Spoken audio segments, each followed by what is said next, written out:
Hello, everyone, and welcome to So You Want to Work in Sports. We are so glad that you could join us today.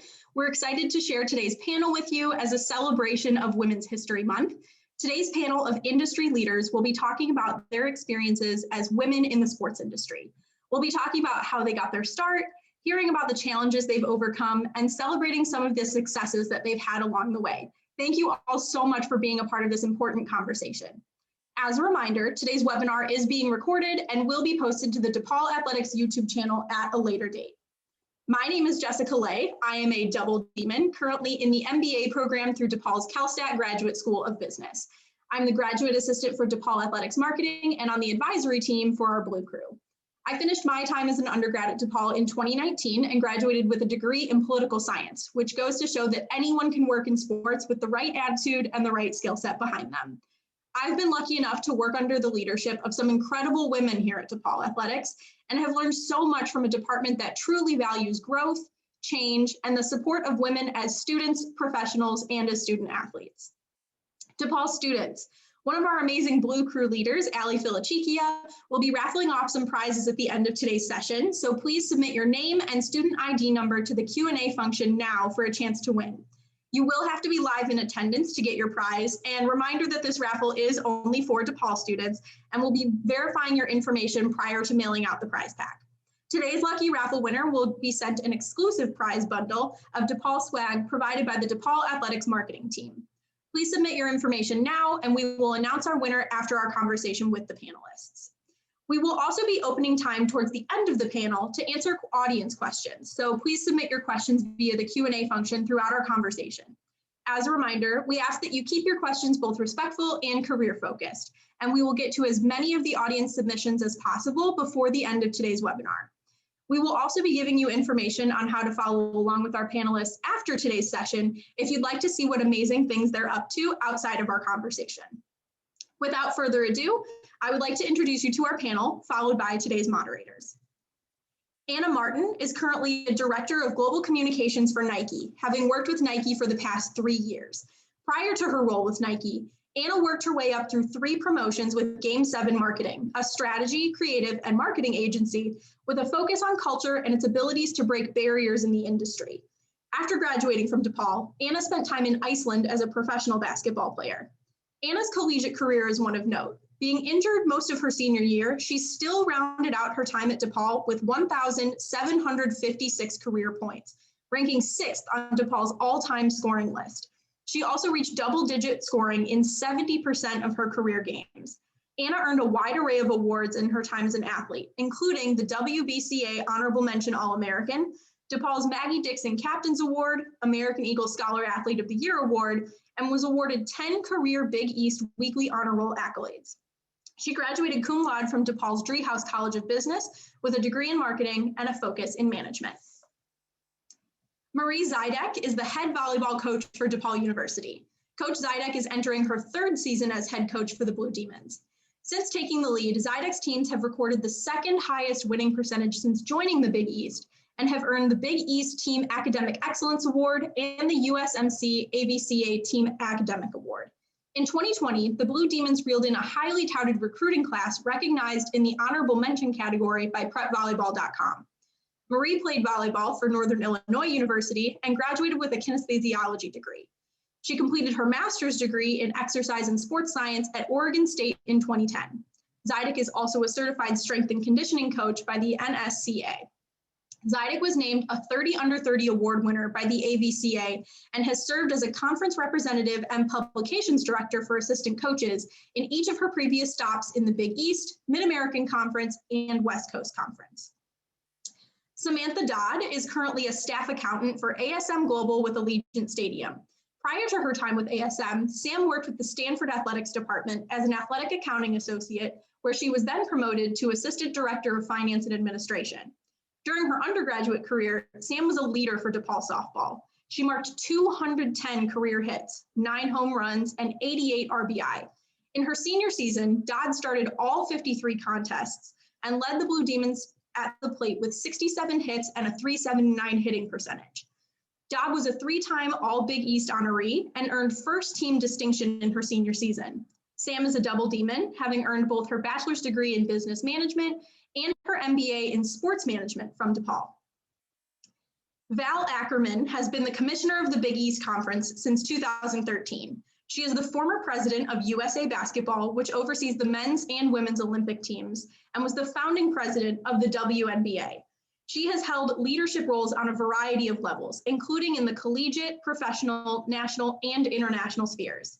In her time with the Big East, she has overseen major initiatives, including the launch of the Big East Digital Network, Big East Serves, and Be the Change. Val attended the University of Virginia.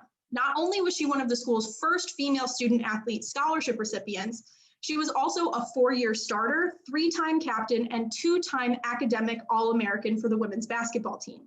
Val holds the honor of being the first 1,000-point scorer in the program's history. She graduated with high distinction with a degree in political and social thought and went on to play a year of professional basketball in France and then earned her law degree from UCLA. She holds many positions and honors of note, including the 2018 Conference Administrator of the Year with the Board of Directors of Women Leaders in College Sports.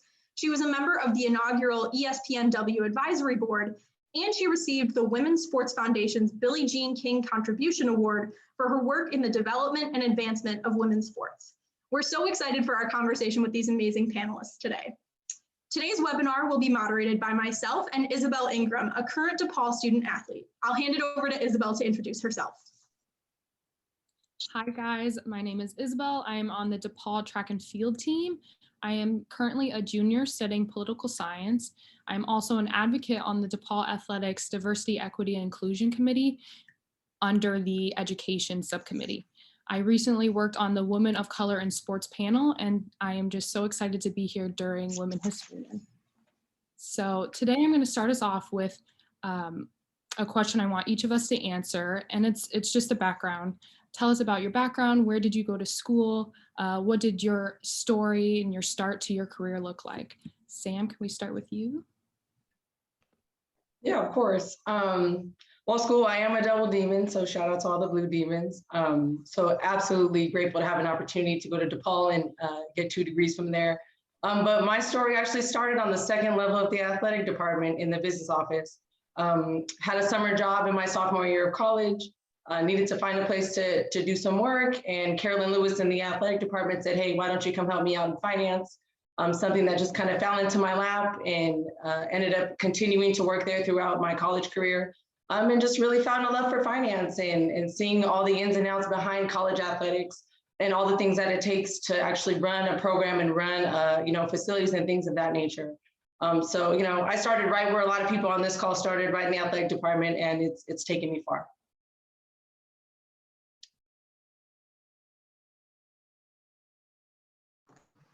Anna, do you want to tell us about your start? Yeah, sure. First off, thank you so much for the invite. I'm honored. Similar to Sam, also an athlete at DePaul, just as you mentioned. So I really started off at DePaul. I'm originally from Kentucky, but I played on the women's basketball team. My first internship was with the Athletic Center in the marketing department in my junior year. And then from there, I did play overseas for a year, but before I got an internship with a marketing agency called Game 7.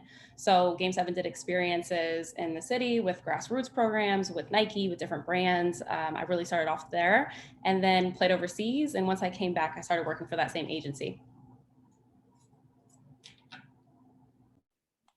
Awesome. I'll hop in next here. So my start actually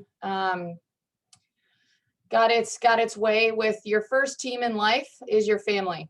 And my family, families can look a lot of different ways, but there are people that helped raise you and sacrificed a lot to get you and myself to where I am here. I was fortunate enough. My mother was a volleyball player. She was one of the first recipients of a Title IX scholarship at the turn of sport in the late 70s and early 80s. And then my aunt followed suit, receiving a scholarship as well to play volleyball in college. So both my mom and my aunt were first generation and second generation scholarship recipients. And then that led her to an opportunity to take over the first volleyball club in the Chicagoland area, Chicago, Windy City Volleyball Club here in Chicago. And so I'm a coach's kid at heart. I grew up in a household where My mom was leading one of the top clubs in the country, and she did that from the mid 80s up until the mid 2000s. And then conversely, on the other side, my father ran our family business, and we're in the wire and sheet metal manufacturing area. So anybody who's ever bought a pair of shoes or bought a loaf of bread from the grocery store has probably bought it off of a shelf that my father's made. So I grew up really early on with a sense of tremendous responsibility and also two tremendous examples of work ethic, both with the mother and the father. And like I said, families can look a lot of different ways. I was just fortunate enough to grow up with role models in my household that instilled those two things early on. And then the rest, you can read my bio. The rest is history there. But really, it starts with your first team in life. And for most of us, that's some semblance of a group of people that helped sacrifice to raise you to who you are. So I think that leaves me. So first, thanks, Jessica, again, for allowing us to be part of this. This is great. Marie, I'm a coach's kid too. Actually a little bit of a variation. My dad was a high school AD. My grandfather and a coach and a referee, basketball referee. So I love the guys in the striped shirts. You don't hear that often. My granddad was also a coach and an AD. He was actually an AD at a D3 college near Trenton, New Jersey, now called the College of New Jersey. So those were my role models. And probably in some way I was destined to get into sports because of what I took back from their experiences. My mom was a state worker in the state of New Jersey, and has always been incredibly supportive, a role model. She worked before that was common. And so my brother and I were used to having a working mom, which you didn't see, back when we were kids. I was a Title IX beneficiary. I attended college, as Jessica noted, on a scholarship. Back in the early days of Title IX, I entered college in the fall of 1977. UVA shared the first women's basketball scholarship with a teammate, and was part of the growth of that program, which was, tough some days because we didn't win very many games early on, but it was definitely a character building experience. And really, something I think about every day. So for all of you, these years are golden. They really are. You may have challenges someday. This has obviously been a very tough year for everybody, but these are the years that really turn you into a future leader. And that was certainly my experience at UVA. I went on to law school. I worked on Wall Street for a couple of years at a big law firm. And then I joined the in-house legal department at the National Basketball Association in 1988 as a staff lawyer. I believe I was the first women lawyer hired by the NBA.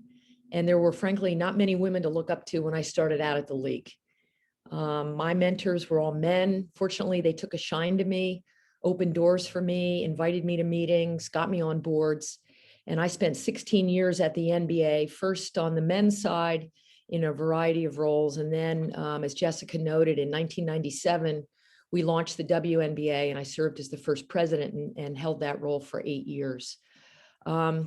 I did some other things after that, but happily for the last 8 years, I've been able to be part of the Big East Conference, a league with an incredibly proud history, founded in 1979. DePaul joined us and has been a terrific member institution for us. And it's really been a joy to see this conference continue to be respected and nationally relevant, frankly, in a football world. As many of you know, we've got 22 sports that we sponsor, softball and volleyball and many others among them. And basketball has been very good to us as well. So I've had a great journey and look forward to your questions, Jessica and Isabelle, and helping in whatever way I can, particularly for the students who are part of this call. Thank you. And I think that Commissioner Ackerman, you touched on a really important point, and same with Coach Zydek, talking about, your backgrounds, your experience growing up with and around sports and playing sports, obviously. But I want each of you to talk to us a little bit about your tipping point. Like, did you have a moment in your career that you realized that working in sports was for you? Commissioner Ackerman, maybe I think we should start with you because, I know you mentioned like working on Wall Street and then heading over to basketball. Like, what was that transition like? What made you realize sports is the place I want to be? It's interesting, Jessica. I realized that sports is where I needed to be when I wasn't part of sports. That's where I really missed it. I mean, I had an intensive experience as a student athlete at UVA. I mean, all of you basketball players know it's a 2-semester sport. You have that optional training in the fall. And then the spring was your little bit of time off, but I worked hard every summer to get myself ready for the next season. So it really felt year round. And then I played overseas. Before there was a WNBA, that was really the only option available to women who wanted to keep their playing careers alive after college. So I did that for a short time. And then I went on to law school. And that was really the part of my life where I was most removed from sports. It was just the intensive law school experience. I spent a couple of summers working at big firms. And I tried to get a job working in sports out of law school, but didn't have the requisite experience. So I wound up on Wall Street really because that was a high-end experience. It was sold to me as such, and it really was that. I think had I not had that experience, I probably would not have gotten the job at the NBA. But it was really being out of sports that made me realize that I needed to be back in sports.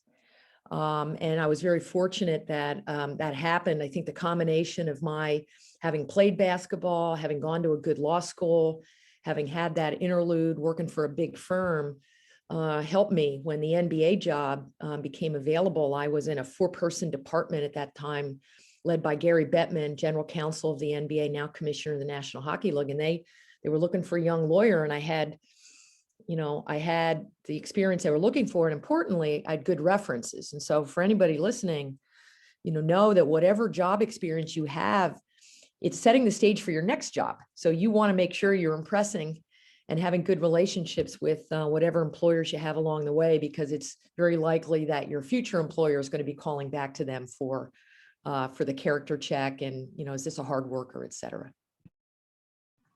That's fantastic. Yeah, and Coach Zydek too. I mean, growing up obviously with and around coaches and in sports, what was there a moment that you were like, I want to be a head coach? Like what was that moment like for you? Yeah, so for me, it happened in graduate school. So I was fortunate enough to attend graduate school at Oregon State. And at Oregon State at the time, Terry Liskevich was the head volleyball coach. He had coached our women's national team in the 80s and early 90s. And actually, Karen Euler knows him really well. She worked with him back in the day, back when our national team was based in San Diego. So I got a chance early on to go out there, and it wasn't my only interest. I was very interested in research. I was very interested in figuring out why women tear their ACL more often than not.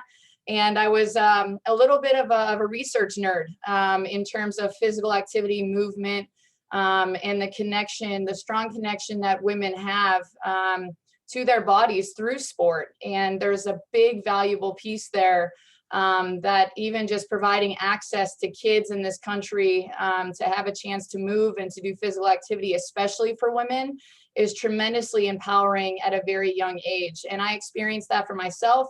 And I was looking for ways in graduate school to expand on that. So I actually dabbled in 3 buckets.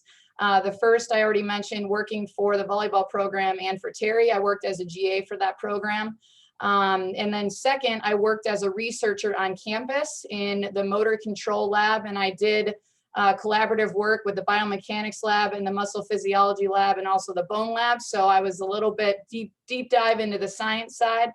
And then I also worked in sport performance. So I got a chance to volunteer with our head strength and conditioning coach. At the time, it was Jeff Macy, who went off to the NBA for a while, and now he's back at Oregon State. So I dabbled in those 3 buckets, and I probably worked, 20 hours out of the 24 hours of the day, and I wouldn't change anything for the world. And I think at the end of that, I took 3 years to really go hard after all of those 3 buckets.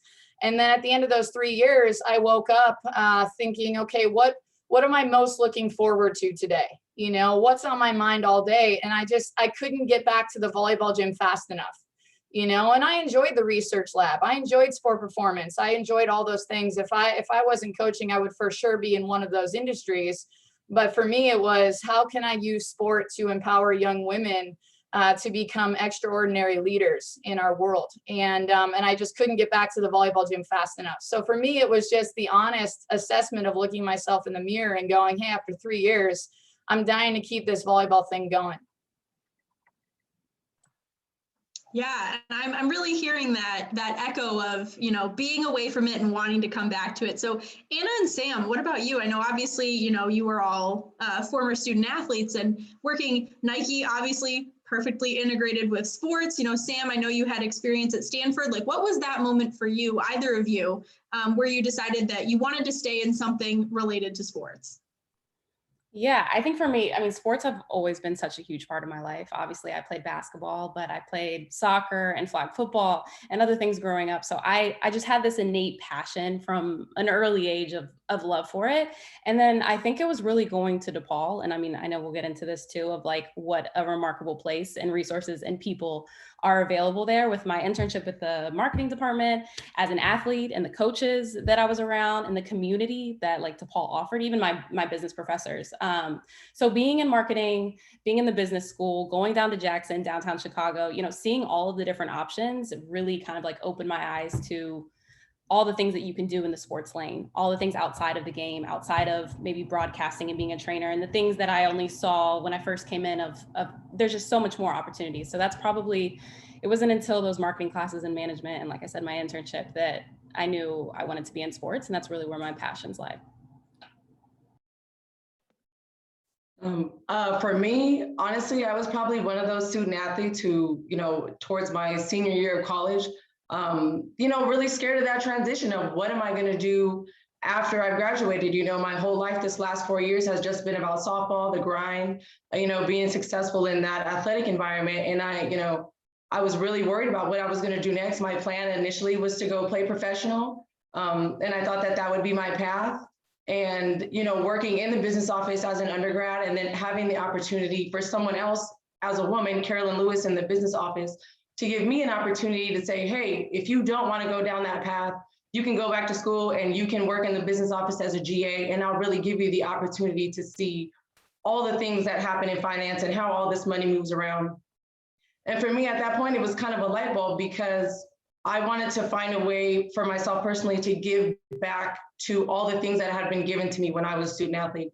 In 4 years, and a lot of people know on this call, you kind of go through the motions sometimes, and you have a lot of resources. Your resources sometimes are unlimited in the ways that people can help you. And sometimes I maybe didn't take advantage of all those resources at one point in time in my career.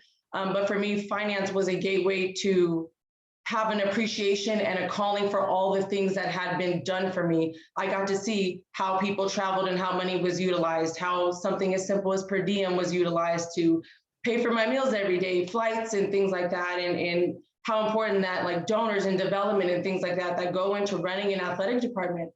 And when I was a GA there, you know, my boss gave me the opportunity to work in compliance. I got to work in marketing, game day operations. People on this call will tell you I was the mascot for women's basketball at a community relations event multiple times. But to see all those things and kind of see how they're run, at the end of the day, like Coach Zydek said, like my passion was finance, and I wanted to find a way to give back and necessarily, you know, be behind the scenes and kind of pull the strings and to see firsthand from the background of the success of student athletes, from the little things that I was doing every single day to help them reach success and have those experiences that I had. That was absolutely the tipping point for me. Yeah, that's really important that you mentioned that, because my next question kind of goes into that. Being a junior and senior and starting to find job opportunities and find connections can be really scary, especially when you're not really sure where you could end up. So my question is, when transitioning into your first job or different roles early in your career, what sacrifices did you have to make? Was it uprooting your family, leaving loved ones behind, moving across the country? And I kind of want to start with Anna, because I know like you moved to Iceland for a whole year, and how was that hard on yourself, on your family, but also job opportunities? Yeah, I think, you know, as an athlete and as a student and wanting to be the best that you can possibly be, and whatever that is, like sacrifices are part of it. it comes with it. I think I always try to look at it as not sacrifices. It's just what I'm prioritizing right now. And I'll get to the other part later. It doesn't mean it's less important. But I do think, and early on in my career, especially starting off with internships, and I was working weekends and I was sacrificing all of that time. And I'm still feel like I'm sacrificing time living in Portland, Oregon. Granted, I'm working for Nike, one of the biggest companies in the sports world. And I know I have a dream job, but my family and a lot of my support system is in the Chicago, Kentucky area. So I really just think, to be where you want to be, to prioritize your time, it comes with sacrifices. And that's what I've known as an athlete. It's what I've known as a student. So a lot of that is, I would say, how I've sacrificed in my career.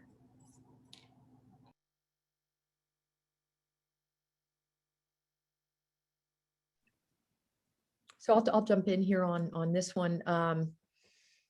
I think this question of geography that Anna talked about is really important. And I think you really have to be honest there about your willingness, your tolerance to be away from your support network. I mean, I felt this acutely when I went to law school at UCLA. On one hand, it was, it was great to be in a different part of the country. I grew up in a small town in New Jersey. I went to college in Virginia. I spent some time in France, and then I was sort of pinging around. LA was a good change. I'm glad I did it. No regrets. I didn't stay. I mean, I graduated and literally immediately came back to the East Coast where my family was and remains because, for me, that piece, being near family, and again, my strongest network was critically important to me. So I think, again, you have to be honest about that. The second piece on sacrifices, I just will say, I mean, we've got great jobs in this business. We're envied probably because so many people do want to get jobs in our sector. But I will say it is a hardworking business, and you really do have to be prepared to make sacrifices. I'm glad you raised it, Isabelle, because that was on my list of things to bring up here. I mean, we work hard. A lot of sports events are on weekends. So we don't have sort of 9 to 5 work days here. There's travel involved. My last year at the WNBA, year-round, I was traveling every week. And particularly if you're a parent, I just would warn everybody, it is really tough to manage the demands of raising a family, doing what's expected of you at the office, dealing with the travel, dealing with the weekend work, and that is something that is really personal, how you do that, who you rely on to help you do that. Your village, so to speak, is a who it is, how strong it is a critical component of career success and advancement. If you do want to move forward in your career and have a family all at the same time. And I know, for me, that's been, ups and downs. I've got 2 daughters now. They were 3 and 1 when the WNBA launched in 1997. My husband was working on Wall Street at a big firm, and it was really hard, is all I'll say. So it can be done. That's the good news. And I do think our remote environment now will make it much easier for all of you than probably, somebody like me had it, because you can Zoom in now. And you can call in, and you don't have to be sort of doing the FaceTime thing. But because it is an event-driven business, you do have to go to games, and that's sort of not always a call-in opportunity there. So just be prepared to make those sacrifices and know, what your tolerance can manage. And, my experience turned out well, but it was not without some difficulty along the way.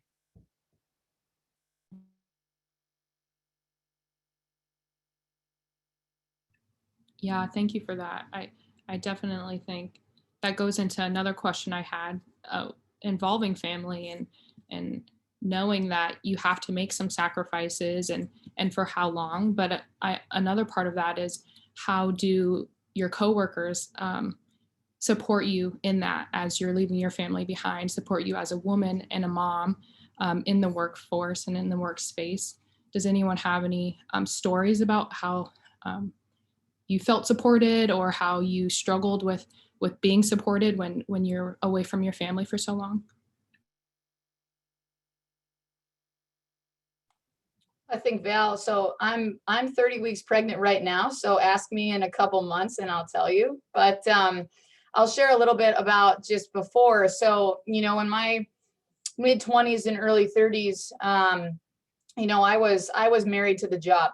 And I was fortunate also to be married to my wife, and I have a very supportive spouse who thankfully she worked in the college athletics realm for a hot second. So she gets it. And that's first and foremost is whomever you're with, they need to be your number one support first, right? So they need to understand. I mean, like Val said, I don't so much look at it as sacrifices as I look at it as what am I prioritizing in my life right now. And I was prioritizing the career ladder.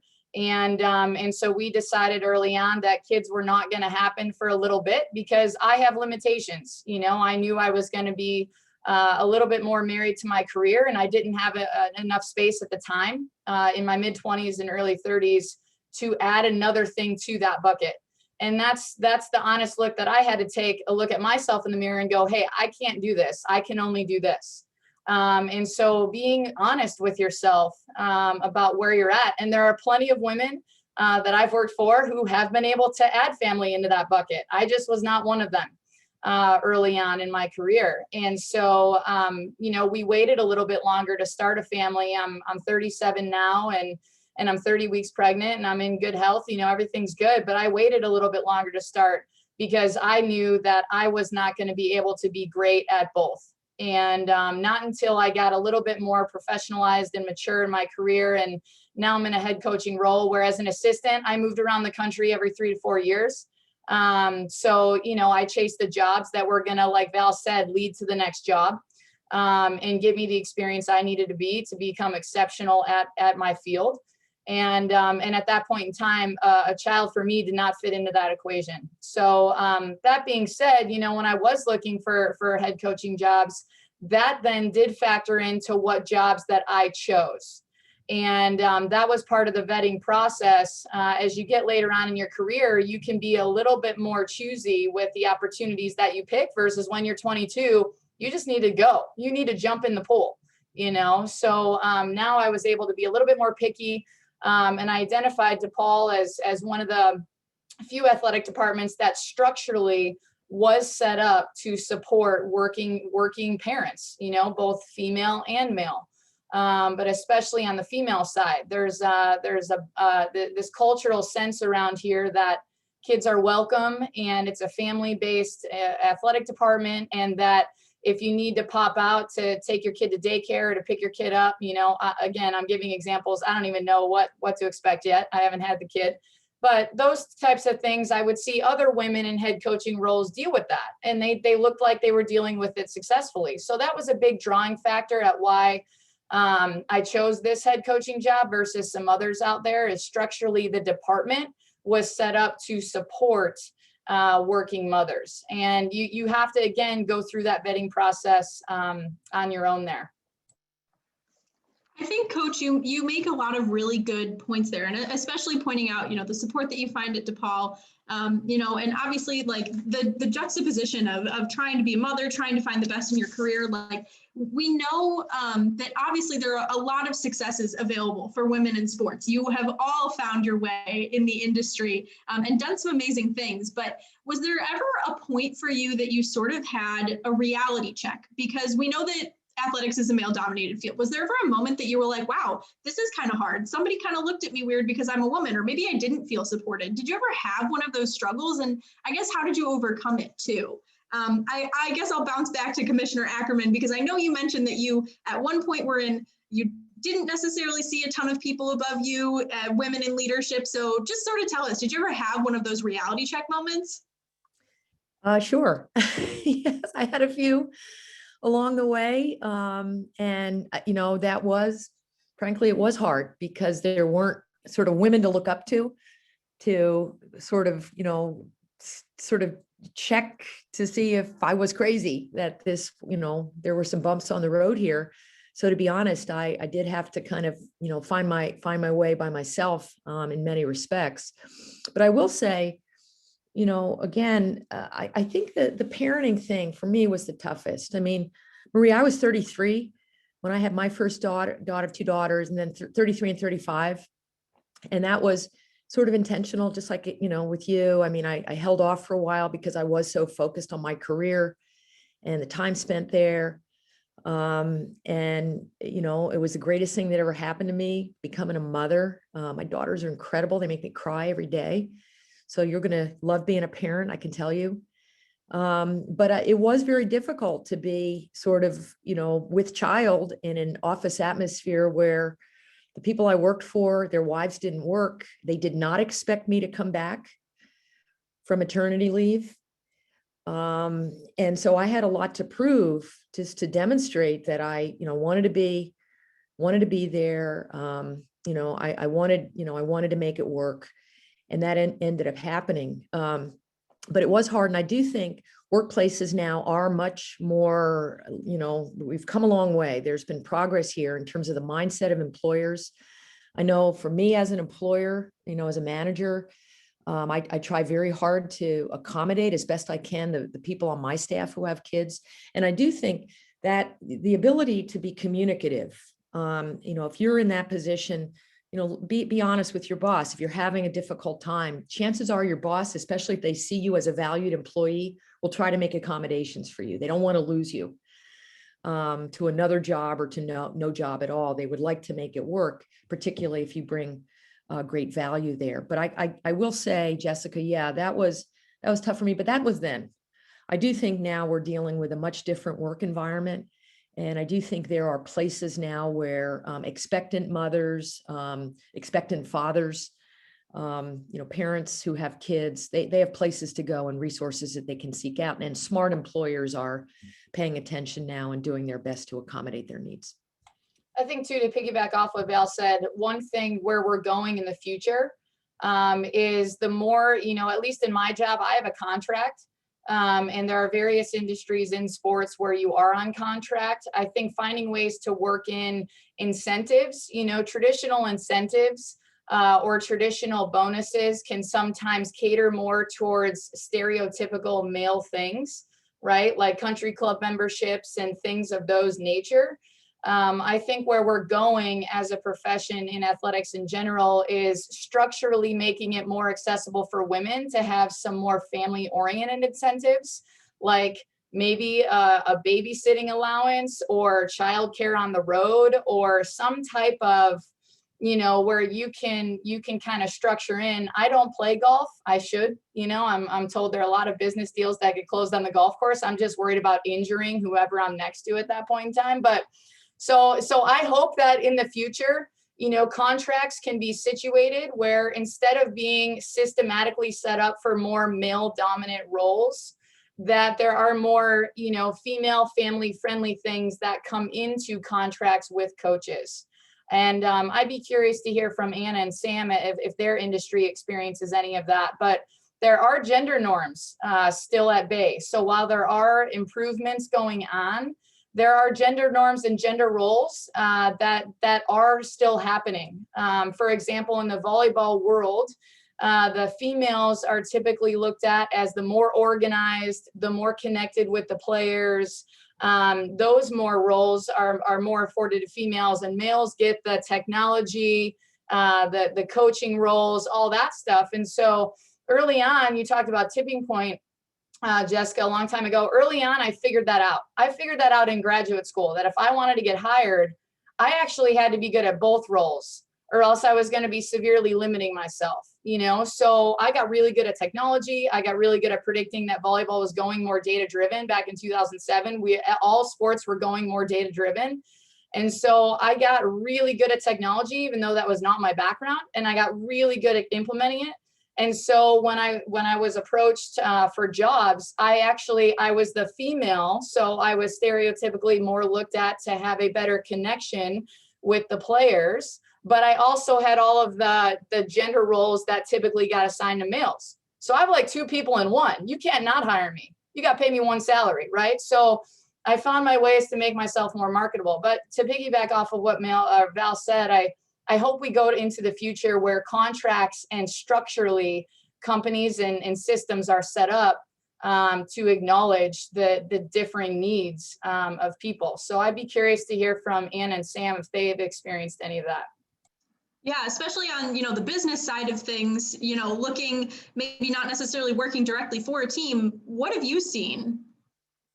You definitely still have this notion, even though we're in 2021, of like women, like, yes, you do have to work twice as hard. I can totally resonate with Marie. When I worked at Stanford, I had the ability to work for the women's basketball program for a couple of years before my previous job. And in that job, I was still doing finance and doing the budget, and that's what I was passionate on. But I also had to take on the role of being, the equivalent to an assistant director of ops.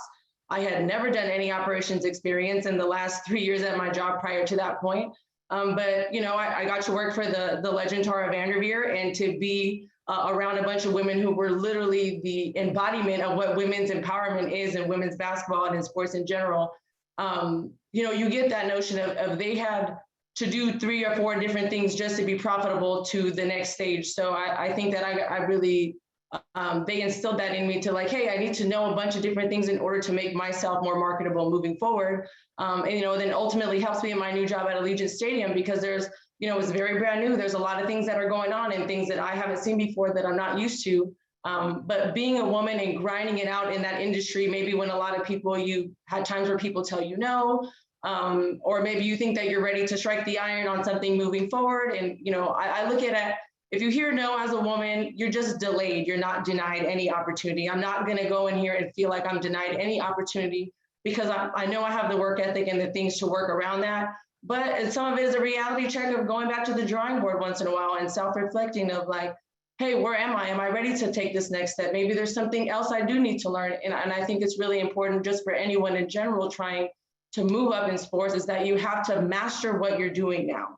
Whatever it is that you're into and that you really love in a job that you're in, feel like you've mastered that, and that that there is as much possible that you need to know, because there will always be something at the next step that's going to help you prevail. And as a woman, it's still very hard to prevail in this industry. For me, specifically in finance, I've had the opportunity to have women leaders in finance. My current boss is a woman, a Black woman at that. So it's very inspiring for me to see people on that pedestal. But you have to know that there's still a long way to go. But I think that as women in this industry, we're making very good progress. Yeah, I mean, I'm inspired by it and would echo everything the panelists have all said. And Val, it's so interesting to hear about like where we've been, where we go. And I think there's just so much more room for growth as well. I would say I definitely would see everything that everyone has talked about here. As a woman, you put in the extra hours, you want to show up as your authentic self, you want to show up more. You have to, there is that notion of putting in the extra steps that a male might not have to do. And I also wanted to share, just being on this with a lot of college students, and get back to your original question on that reality check. When I first came out of college and I got done playing overseas in Iceland, and I was trying to find a job, and I applied for 3, and one of those was with Nike, and I didn't get any of them. And I was mortified.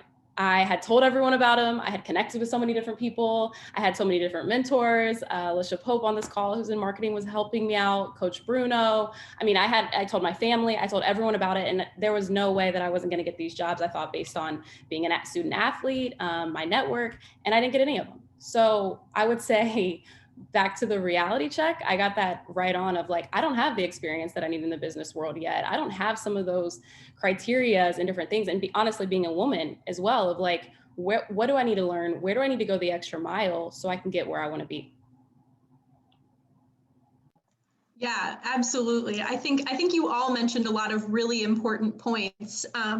And so I want to transition, because we had a lot of questions come in from our students during this panel. So I want to make sure that we get to a few of those. So one that I think we should talk about is, I guess we were sort of talking about, those internships, that getting your start. And Lex wants to know, if you want to pursue sports, and she specifically is looking at sports management, do you have any positions or internships you would recommend exploring? Maybe how did you find internships if you had them during your undergrad career? Anna and Sam, I'll bounce back to you guys first on this one. Yeah, so I think, unique to Sam and I, we started at DePaul. We had opportunities with the DePaul marketing and athletic department. But I also, getting that internship with the marketing agency that I spoke about, Game 7, that came from a professor in the business school, Andy Clark, who I saw an email come through of an agency that was doing work with Nike basketball in the city of Chicago. And I happened to apply and I got that internship, and some other experiences came that way. So I say that to say is, like, there is so many resources at DePaul, and it is such a big community, and it is such a big network. And there are so many people that genuinely want to help you, and want to help you get opportunities and get where you need to be. And some of those internships weren't paid. A lot of them actually weren't paid, and some of those experiences weren't paid, but to get those experiences and have them and figure out what you're passionate about and where your strengths and your weaknesses lie, and to network, you know, to really build those genuine relationships and network to help propel you to your next job. I would say just use your professors, use your teammates, use your other students that are getting internships, and you have the city of Chicago in your backyard, which is an amazing city and an amazing place for a lot of those internships and business opportunities that honestly a lot of students don't get to have around the country. Well said, Anna. To piggyback off the networking thing, you feel as a young person, I think I was like this, that, you know, people who know me on this call also know I'm a chatterbox, but when you're 18 to 22 and you're looking for your passion, you feel that sense of like nervousness to talk to people, just to have conversation. I think as a student athlete, you're very much sometimes in this bubble and you're used to talking to who you see every day and just people that you're familiar with. But some of that for me is taking on those internships is just as easy as having a conversation. For me, I was interested in finance at one point in time, and I asked our business office, hey, just tell me your story. Just tell me how you got here. Tell me, you know, some of your speed bumps and your road bumps and how you kind of overcame those things.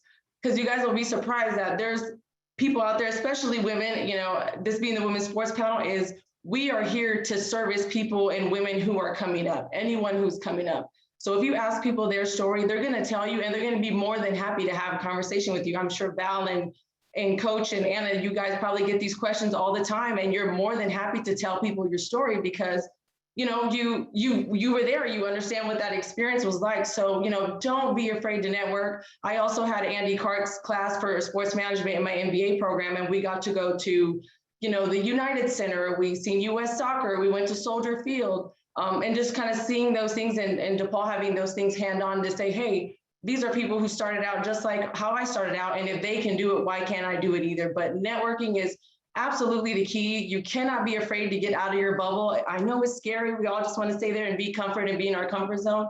But when you get out of that bubble and get to know people, you'll be surprised, and that possibly could turn into your next opportunity.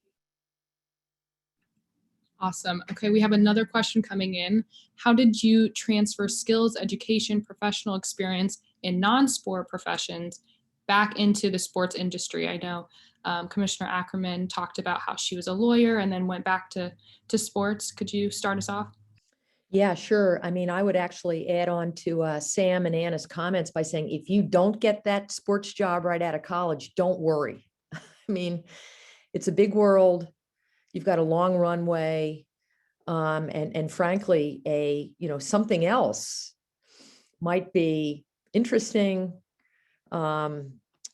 educational, and a pathway to that dream job down the road. And that was certainly my experience. I mean, when I got out of law school, I was kind of in Anna's camp. I applied to a bunch of sports organizations, including the NBA, and I got turned down by everybody. It was pretty dispiriting, because I thought I had a pretty good background, but I didn't have any job experience at that point. I wanted to be a lawyer in sports, but I didn't have any work. I hadn't done any work there. And it's very rare that sports organizations bring in interns per se. They're not like big companies that have, built out intern programs. They generally have small departments, at least in the law.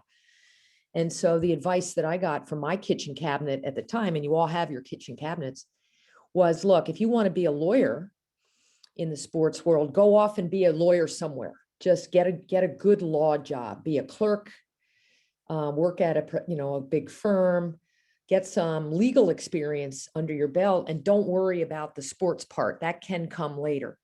And that's exactly what happened with me. The sort of addendum to this is I'm a big advocate of grad school also. I mean, I went to law school. That was a dream of mine, to be a lawyer. If I have a regret, it's that I didn't get my master's in business as well. And so, Sam, I'm envious of you on that one. But but education is another thing I think you should consider when you're coming out among your options, because that degree is enhancing as well. I mean, I don't practice law much anymore, but it helps me in untold ways all the time. And so for me, it was sort of, again, intensive sports as a student athlete, went off the ramp with my law school, Wall Street experience. And then I got back into it, but I can tell you, I would not have gotten back into it had it not been for that off ramp. And so if you don't wind up with the sports job of your dreams right away, my encouragement is don't worry about it. Use that opportunity to hone other skills, to, expand your network, which is one of your most important assets that you'll have in your career, is the people you know. Hold on to them for dear life, nurture those relationships, because they can come back and help you many years later. It could be a professor, it could be Coach Bruno, it could be Coach Marie, it could be anybody at DePaul, but it also could be, future workmates that you encounter during your career.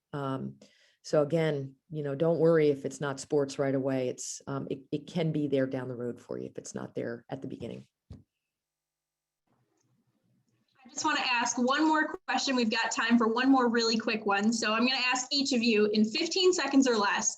Zoe wants to know, how do you set yourself apart from other people who might want that job or opportunity? Obviously, like Commissioner Ackerman just said, we know that sports is really competitive. So if you had one sort of piece of advice for how do you set yourself apart, what would that be? I'll jump on that right away. Number one, you have to have a good, keen awareness of what's going on in your industry right now, and you have to do something different. So when I was coming out of college, I was an exercise and sports science major. Everybody was getting internships either in corporate fitness and wellness, or they were getting internships with private fitness companies, or they were going on to grad school. I actually took a gap year and I went overseas to work as a sport physiologist in Finland. And I worked in, what is arguably one of the top overhead training sport countries in the world. And I got a chance to work with the gold medal javelin athlete, Tero Piikanmäki, and a ton of different athletes. So do something that nobody else is doing really early on in your career to set your experience apart. I love that. That's a great point. Yeah, Commissioner Ackerman, Anna, Sam, any of you, Yeah. How do you set yourself apart? Attitude, can-do spirit, no job too small.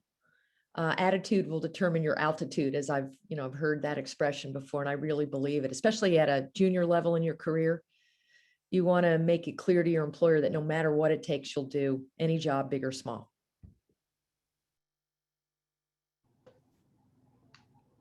Go ahead, Sam. Both doing the mute. I'm piggybacking off of that too. Hey, say yes to the opportunities that people are saying no to. If you see the job that someone doesn't want to do, be willing to go and do that job. Your communication skills, your integrity, your accountability, those things are 100% important to take you far, because those things that you're learning now in athletics about being accountable, owning up when you do something wrong, trying to always be a good person and to come in with that positive energy every day. Those things in college become your reputation when you start your career. And those are the things that really carry you, because you're not always going to have the skill set. There's going to be things where you may be right for the job, but the only thing that you don't know is the skill, but how you are as a person, your character, the conduct of your character is going to make the difference. So really, who you are as a person is important. And it's just try to be a good person and go through the process, because you're going to go through struggles and through the ups and downs. If you can still show good, positive character, it's going to take you far. Yeah, I would echo all of those. And I would also just add, when you do get those opportunities, like take pride in your work, whatever that is, big or small. It could be the smallest thing as an email, or especially when you're starting off as an intern, of picking up A-frames, but like take pride in those little assignments. And I always tried to go over and beyond of whatever that was, the big moments and the small. And I think that can go a long way. And then I will also just say, building those relationships that are genuine, treating everyone with respect. You never know who your next boss is going to be. You never know who your teammate is going to be, or who you might need support from, and who you can pay it forward to. So those would probably be just two of my adds on to the other amazing things that these women shared. Well, thank you guys for all of your thoughts, and thank you to everybody who submitted questions. I'm really glad that we got to get to some of the student thoughts. Speaking of students, it is time for our raffle. So I just wanted to thank everybody once again for being here today. Our Blue Crew is really excited that we could be a partial sponsor of this with DePaul Athletics, and we're really glad that all of you could join us. We do ask that you add us to your DeHub groups to make sure that you stay in the know of all of our upcoming events, and you can follow us on both Twitter and Instagram at DPU Blue Crew, where we post constant updates of what's going on in athletics, what we're up to, and it's a really fun way to remain a #1 fan of everything DePaul. If we could have our quick drum roll, our winner of the raffle today is Ms. Hannah Kaminsky. If you could send your email address to us using the Q&A function, we can follow up with you and get your prize pack mailed out to you. So congratulations to Hannah. We're so glad that you were able to attend. And thank you once again to everybody who submitted questions. I do want to give a final round of applause to all of our panelists. Thank you so much for sharing your insight with us today. We're so glad that you were able to take the time to talk to us about everything that you have going on in your careers, as well as give us some advice on, how we can all be best moving forward. Wanted to share with everybody how you can follow along with everybody moving forward. So if you take a look, you can find Anna on LinkedIn and follow her on social media. Her handle is right there. Coach Zydek, you can follow both her account and the DePaul volleyball account so that you can keep up with everything that the team is doing. Sam is also available on LinkedIn. And then of course, Commissioner Ackerman, we want you to follow the Big East accounts, that @Big East tag. And that link that you'll see right there shows you her staff bio. So if you want to read more on all of the amazing things that she has accomplished, I would highly encourage you to. Just wanted to plug a couple of upcoming events with DePaul Athletics. We have a lot happening this weekend. You can find live game day stats for all of our sports at DePaulBlueDemons.com. But coming up this weekend, we've got men's soccer versus Butler. That's on the 19th at 11. Softball is squaring off against Providence, both Saturday and Sunday. You'll be able to watch on Sunday on FS1. Women's soccer is also taking on Butler this Sunday, and that game happens at noon. And then, of course, we will be back with So You Want to Work in Sports in April. So make sure that you follow us on social media. And like we said, add us on DeHub so that you can be in the know as soon as more information about that comes out. So thank you to everyone for taking the time to celebrate Women's History Month with us. We're really proud to work with and be change makers in the sports industry. As mentioned, today's session has been recorded, so it will be accessible for later viewing via the DePaul Athletics YouTube page. Thank you all for being here. Best of luck to all of our DePaul students with your upcoming finals week. And of course, go Blue Demons.